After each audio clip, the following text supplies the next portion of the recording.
Down the rabbit hole again. Alright, I ordered 2 pedals. This is the first one that came in just now. I don't know if it's the overdrive or the booster. So let's see.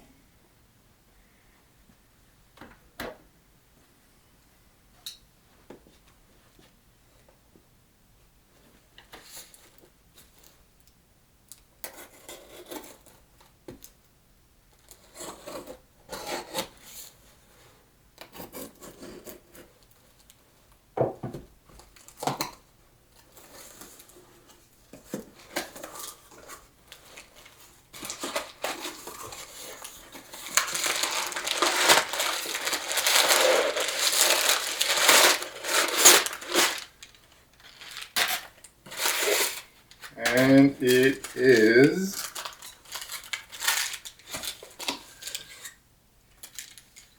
the overdrive.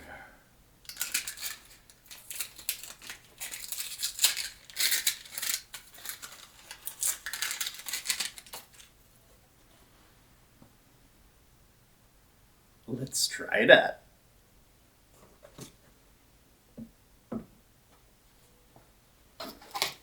It's the Bose Super Overdrive SD1.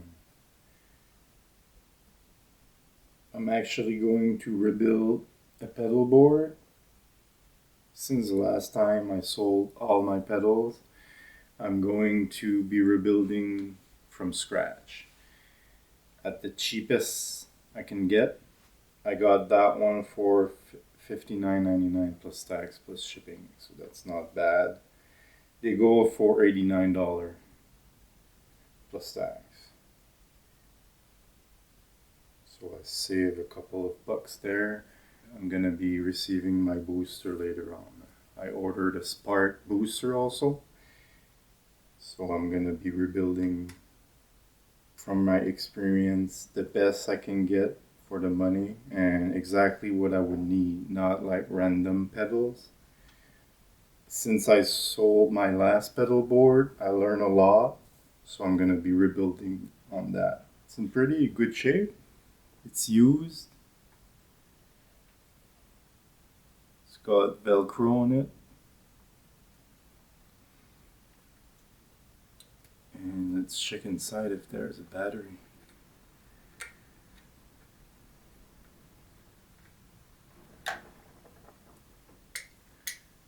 Yeah, there's a battery in it.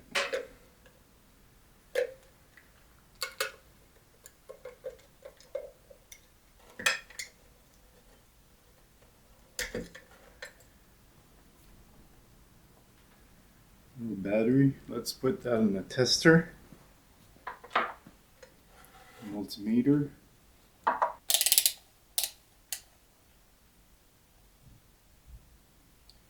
6.62. It should be 9 or at least 8. Minimum would be 8 volt. So it's dead. Alright, let's first try. Power up the amp. Stand by.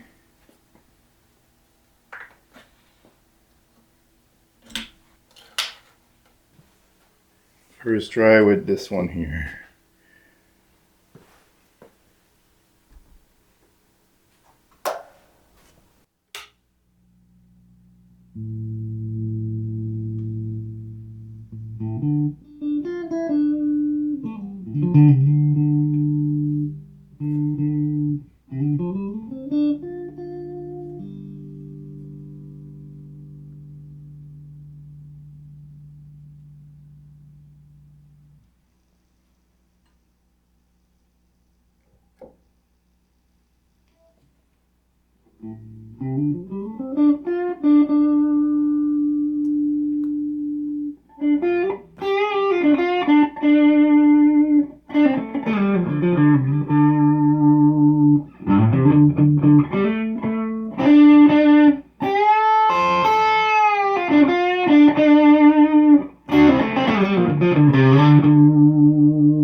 Now that's gonna rock.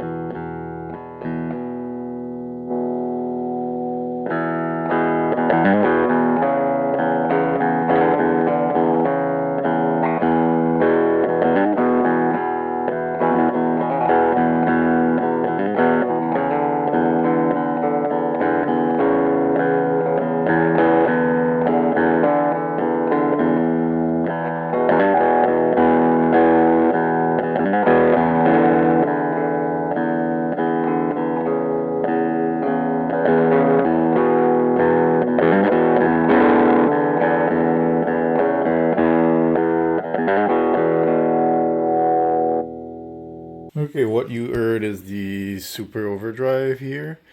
But this, if you made up to this point in this video, I have to let you know what is the secret sauce.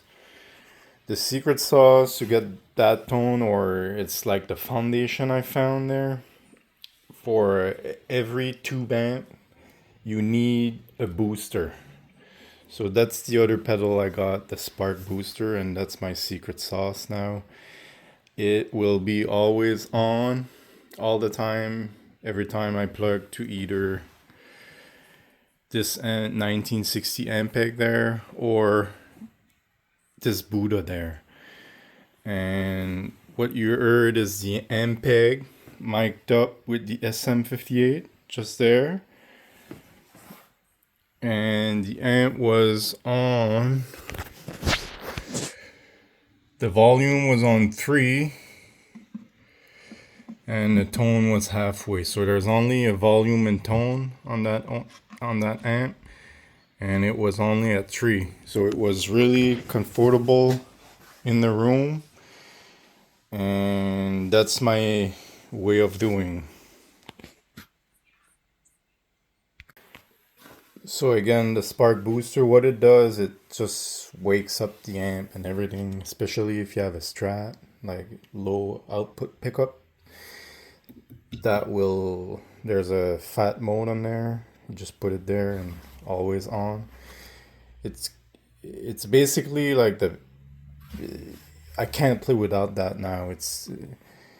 I used to crank the amp with the reactive load box, if you watch my other video. So I was able to learn a lot with the load box there.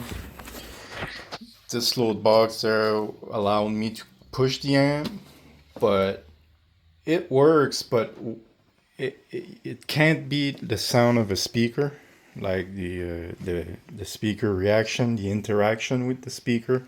Can't beat that. So you definitely need the booster to wakes up the amp, so you have like the good gain, the juice.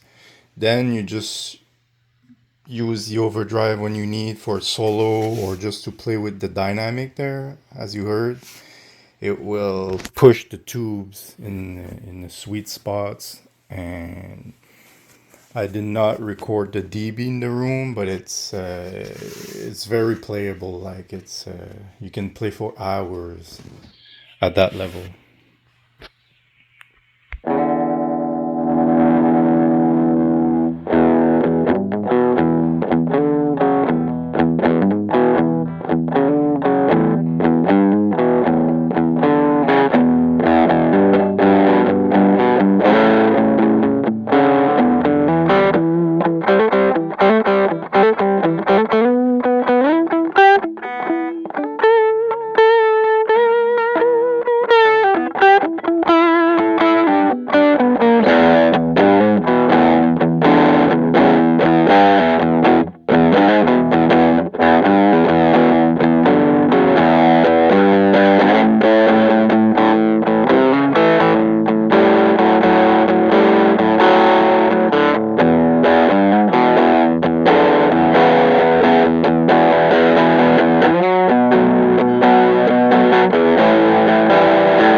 this was only $65. I mean,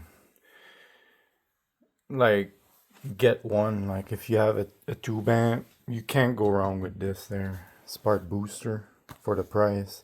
So $65, and that was 59. So if you do the math, it's not that expensive, and it gives the tube amp everything it needs, and the rest will be just color, or if you had a compressor to tight the signal, or if you had delay or reverb, it's just for ambience and coloring. But the core is the amp, a good tube amp, a good booster, and one of your favorite overdrive. But for the price, I find that's the best I found so far in my experience. The pedal board I had, I just bought pedals without knowing anything about, but that's how you learn. So and it was way over $150, let's say, like it was more than that. So once you get, when you know what you need, it can be less is more. Well, that's it, guys. This is the best overdrive I tried. I'll have fun with that. Thanks for watching.